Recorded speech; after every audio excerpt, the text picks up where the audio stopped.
Elimdə gördüyünüz bu qarmaqla biz bugün pasientimizə pot əməliyyatı edəcəyik. Pot əməliyyatı hansı hallarda edilir? Əlbəttə ki, o hallarda edilir ki, bu zaman pasientin stres inkontinens tipi sidik qaçırması var. Bu nə deməkdir? Yəni, pasient güləndə, qışqıranda, cinsi əlaqə eləyəndə sidiyi saxlaya bilmir, sidiyi qaçırdır. Bəli, bu ömürlük bir meşdir. Uretranın altına dəstək məqsədi ilə qoyulur. İnsan toxumasına çox yaxındır bunun tərkibində olan komponentlər. Demək olar ki, heç bir allergiya vermir, hipoallergendir. Bizim aldığımız bu urea siniklər, qoyduğumuz urea siniklər.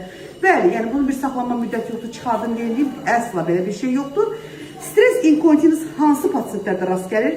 Çox doğuşları olmuş pasientlərdə, genetik olaraq uşaqlıq yolundakı kollagen ifrazının zəifliyinə bağlı ola bilər, çanaq tipi əzələrin qocalmasına bağlı, estrogen defisitinə bağlı, travmatik doğuşlara bağlı və yaxud da ki, digər xroniki xəstəliklər, hansı ki, xroniki qəbizlik, xroniki bronxit, bəli, bu asma xəstələri, bunlarda stres inkontinens tipi görülə bilər. İnşallah bunun heç bir dərman müalicəsi yoxdur. Yalnızca bu setka ilə biz bu problemi aradan götürə bilirik. İnşallah